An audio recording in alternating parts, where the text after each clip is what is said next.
The lane into Kersey was narrow, hemmed in by hedgerows and the last light of an October afternoon. 3 cadets followed it downhill, maps folded under their arms, the sound of church bells drifting through the mist. Then, all at once, the bells stopped. The air changed, thicker, and still now. Every sound, the birds, the wind, even their footsteps, fell away. The smoke curling from the chimneys vanished. The village below seemed frozen, drained of color. Crowley turned to speak, but his voice came out hollow, like it was swallowed before it left his mouth. The others just stared. The telegraph wires that had lined the road a moment ago were gone.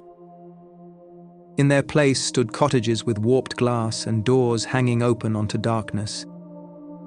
Then something moved from behind one of the windows. They had stumbled into one of the strangest time-slip mysteries ever told.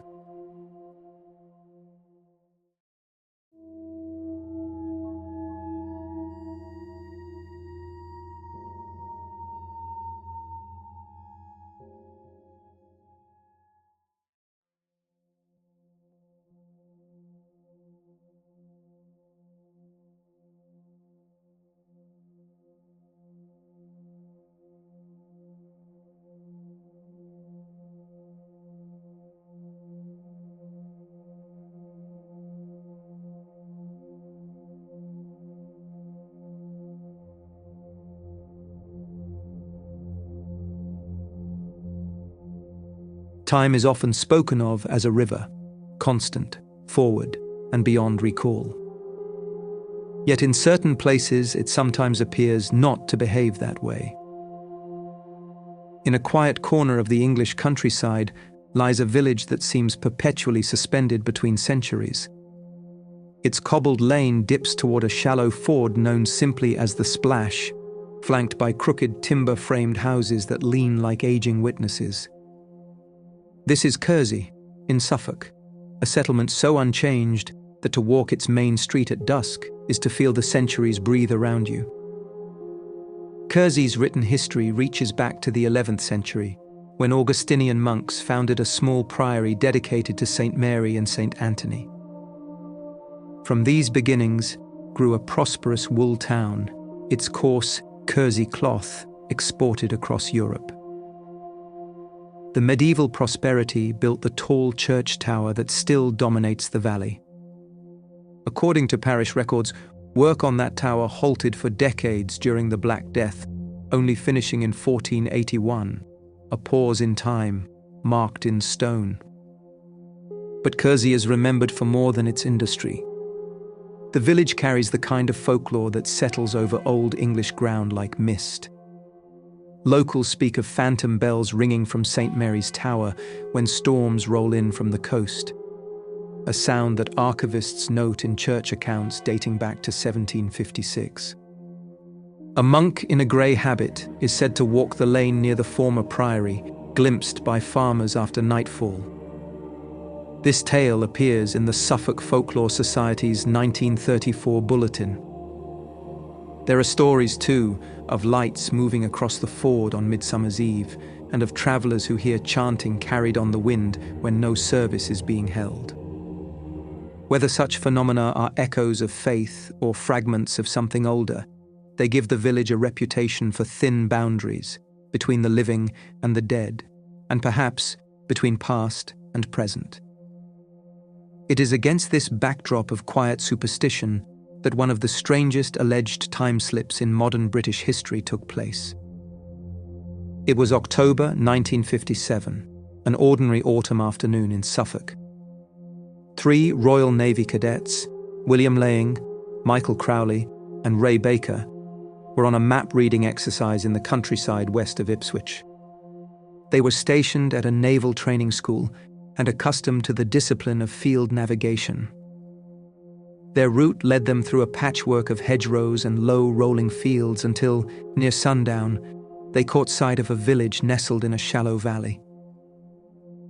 From that direction drifted the muffled toll of church bells and a faint curl of smoke rising from chimneys. a welcoming sign of habitation.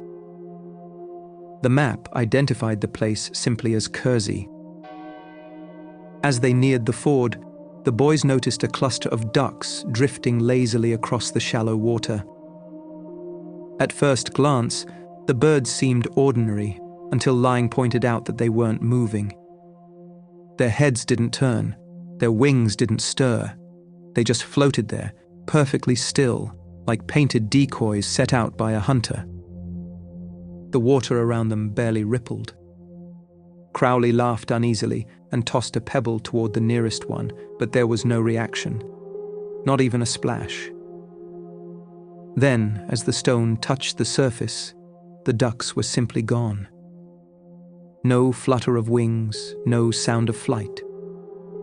Only widening circles of water spreading into silence. The boys felt uneasy as they descended the hill and crossed a narrow lane toward the village ford. Then, out of nowhere, an eerie silence fell upon them. The bells stopped, and with them every natural sound. No birds, no wind, no crunch of gravel underfoot. Only a thick, almost physical quiet that pressed against the ears. Then came the second detail, the absence of the modern world. The telegraph wires that had followed the road were suddenly gone. There were no cars parked by the cottages, no signposts, no aerials on the roofs. The smoke they had seen moments earlier had vanished. One cadet later said it felt as though they had walked into a painting before it was finished.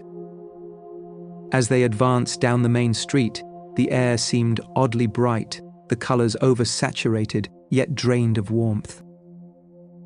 The cottages were still there, timber-framed, whitewashed, but not as they had appeared from the hill. Their walls were rougher, the glass in the windows clouded and irregular, each pane slightly warped. Where a modern butcher's shop should have stood, they saw something wholly different. A bare interior, no counters, no display cases, only two whole ox carcasses hanging from ceiling hooks. The flesh was a dull green-grey color, as if aged for weeks. The floor beneath was stone, slick with some dark residue. It looked, Lang recalled decades later, like a butcher's from another age, or a place that had been abandoned. An uncanny sense of being observed crept over them. There were no people, no movement, yet all three felt that someone, or something, was aware of their presence. The temperature seemed to drop. Lang turned to speak to Crowley, but his voice sounded distant, flattened, as though the air itself had thickened. Panic took hold. Without discussion, the boys bolted back toward the lane they had entered from. At the edge of the hill, sound returned in a rush. Birdsong, wind, the lowing of distant cattle. Looking back, they saw Kersey exactly as it should have been, smoke rising again, and cars parked along the verge. The transformation was instantaneous, like a curtain lifted between worlds. When they reached their training base later that evening, none of them spoke much about what had happened. They assumed fatigue or imagination had played a trick on them, but years later, both Lang and Crowley would insist that what they had witnessed was not a dream, nor a hallucination, but a momentary displacement in time, a slip backward to an earlier Kersey, stripped of the 20th century. Only Baker, the third cadet, seemed untouched by the memory, recalling little more than an eerie stillness. The experience would lie dormant for 3 decades before resurfacing. When a researcher from the Society for Psychical Research came knocking, determined to test whether the impossible might, in this small Suffolk village, have actually occurred. The story of the Kersey time-slip had lived only in the quiet recollections of 2 men who had once been teenage cadets. It wasn't until the 1980s that William Lang and Michael Crowley began corresponding again and decided their shared memory was too specific and too similar to be dismissed. Through a mutual acquaintance, their account reached Andrew Mackenzie. Mackenzie had examined other reports of alleged retrocognition, moments when witnesses claimed to perceive the past as if it were happening in real time. The Kersey case, he soon realized, was exceptional for one reason. Both primary witnesses were trained observers, accustomed to note details precisely.